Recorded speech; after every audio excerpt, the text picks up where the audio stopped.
Құрметті оқушы, виртуалды мектепке қош келдіңіз. Бүгінгі сабағымыздың тақырыбы болашақ мамандықтары кім боламын? Бүгін біз мәтінді түсініп оқимыз. Үйренген сөздерімізді айтылым және жазылым барысында қолданамыз.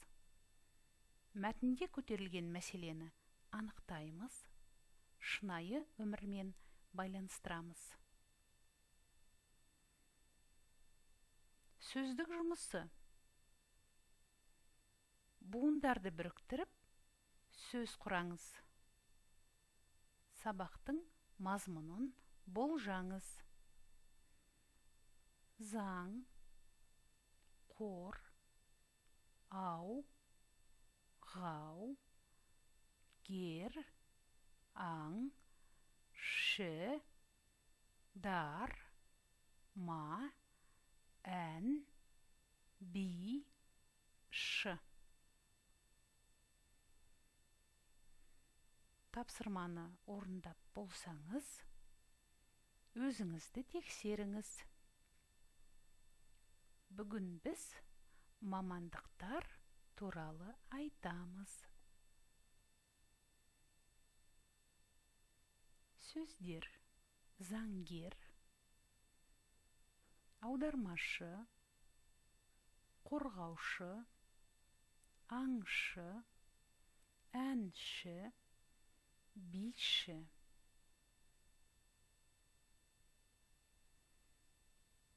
Келесі тапсырма: мамандыққа байланысты іс-әрекеттерді табыңыз. Мамандықтар: биші, заңгер, аспаз, дәрігер, құрылысшы, сот. Осы мамандықтарға байланысты тиісті іс-әрекеттерді табыңыз.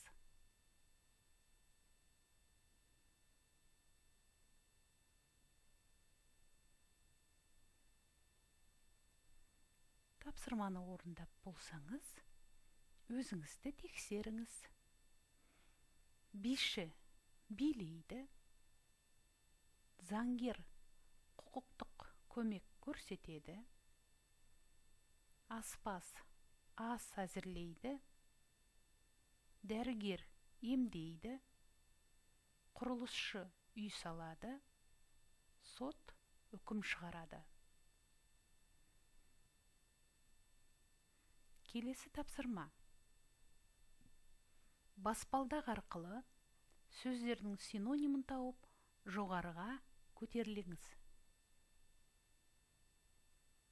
Кәсіп, машық, еңбек, қызмет, маман, қажеттілік, таңдау, зәру.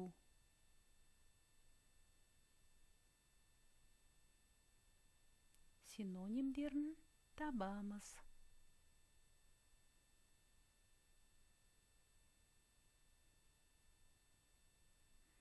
Тапсырманы орындап болсаңыз, өзіңізді тексеріңіз. Кәсіп, мамандық.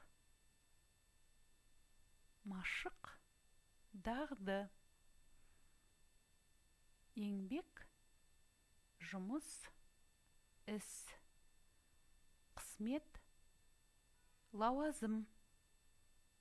Маман, қызметкер. Қажеттілік, сұраныс. Таңдау, талғам. Зәру, мұқтаж. Келесі тапсырма: оқылым. Бірінші, мәтінді мұқият оқыңыз. Үйренген сөздеріңізді қолданып, мазмұнын айтыңыз. Мазмұндауда келесі тірек сөздерін қолданыңыз. кәсіп, маман, қызмет, еңбек, зәру.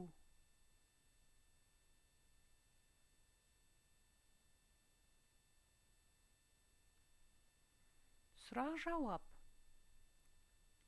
Мәтін бойынша сұрақтарға жауап беріңіз.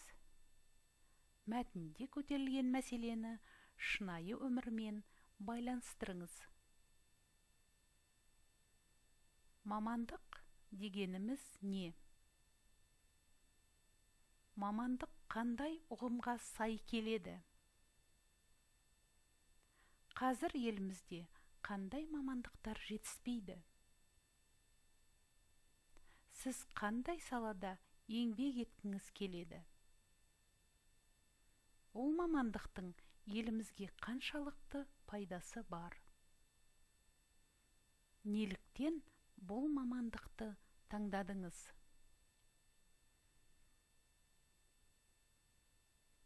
Сұрақтарға жауап беріп болсаңыз, өзіңізді тексеріңіз.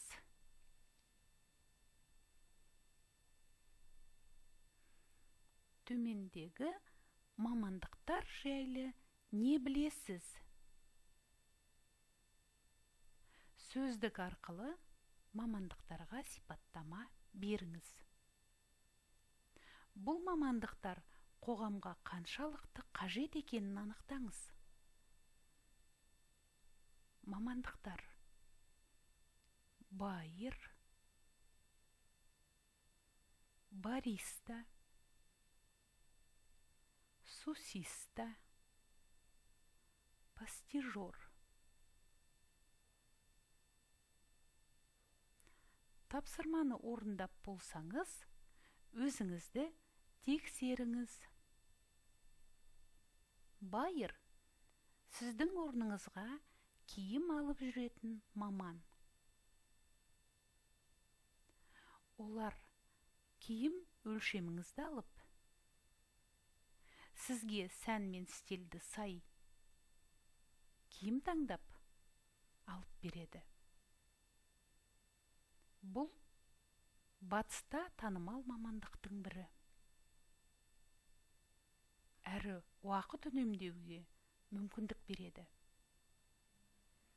Бариста — кофе дайындайтын арнайы маман.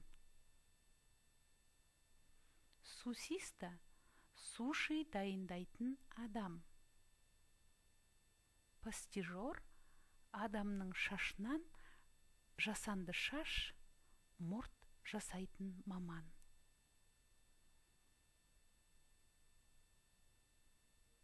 Жұмбақтарды шешіңіз. Өскен шашты жаратпайтын, қайшысы бар жалақтайтын. Ол не?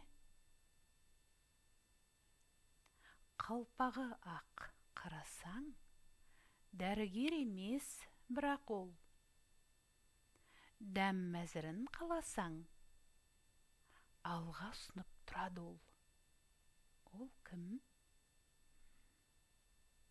Ойыңды бұзсаң, күш қылып, тоқтатады ысқырып. Кім екен ол?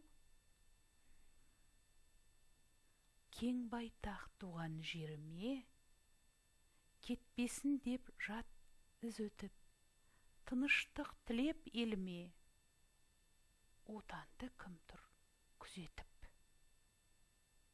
Ол кім екен? Жұмбақтардың жауабы: бірінші — шаштараз, екінші — аспаз, үшінші — төреші, төртінші — жауынгер.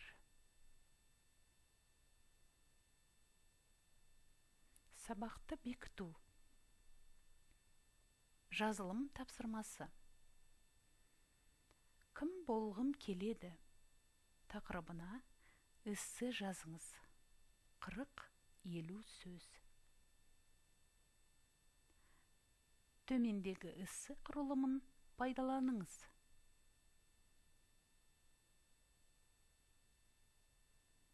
Бірінші кіріспе. Тақырып бойынша басты идеяларды анықтаңыз. Екінші негізгі бөлім.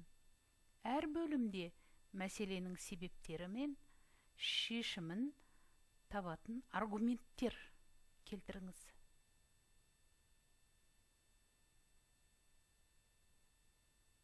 Үшінші, қорытынды бөлім. Өз көзқарасыңызды білдіріңіз.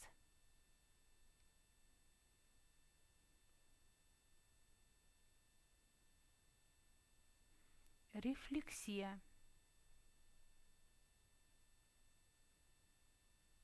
Сұрақтарға жауап беріңіз.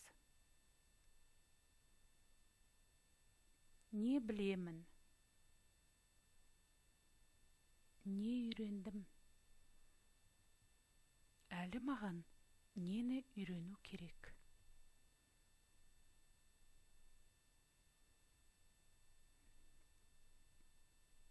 Сабақ аяқталды. Сіз қабілетті оқушысыз. Тыңдағаныңызға рахмет. Құрметті оқушы, дидактикалық материалдар файлында сізге арналған тапсырмалар бар. Сол тапсырмаларды орындап, нұсқаулық арқылы өзіңізді тексере аласыз. Сізге сәттілік.